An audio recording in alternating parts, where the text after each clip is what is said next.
ये एक बहुत ही सुनियोजित षड्यंत्र है और जिसमें सभी लोग बराबर से शामिल रहे हैं।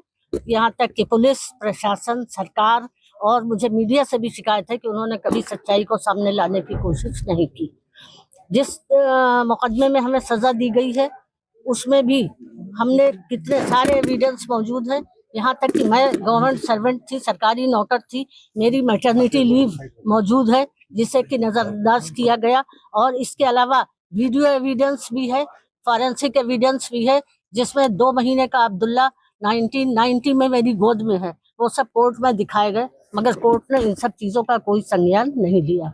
अब यहाँ पर मैं एक बात और भी कहना चाहूंगी कि इस बारे में अगर आपको तफसील देखनी है तो 16 अप्रैल के अखबार में 21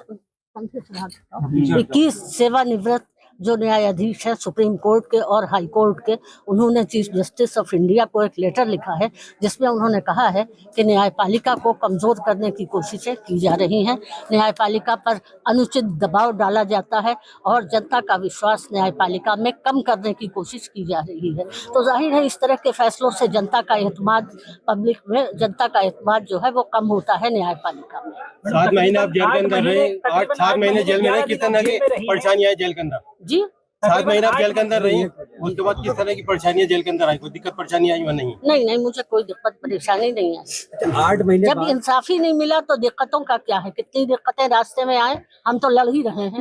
आजम खान 8 महीने जेल में हैं, जमानत होगी, लेकिन अभी और मामलों में उन्हें आज भी एक मामला है इसमें उनको आरोप तय हो गया। क्या जी आजम खान और अब्दुल्ला क्या कह सकते हैं? आरोप पर आरोप तय कर रहे हैं, लेकिन जब सच्चाई सामने आएगी तो इसमें कोई सच्चाई नहीं है। डोंगरपुर वाले जो मुकदमों में उन्हें सजाएं दी जा रही हैं, तो यह सरकारी जमीन खाली करवाना अगर अपराध है तो कोई बात नहीं है। सरकारी जमीन थी, सरकारी पैसे से बने थे, सरकारी लोगों ने बनाए थे, और तो इसमें आजम साहब का तो कोई रोल ही नहीं था।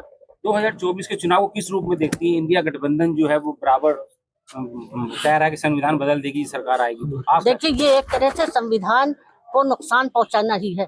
संविधान में एक निष्पक्ष न्यायपालिका की व्यवस्था की गई है कि न्यायपालिका निष्पक्ष होगी, स्वतंत्र होगी, लेकिन न्यायपालिका जो है जाहिर है कि वो निष्पक्ष नहीं है।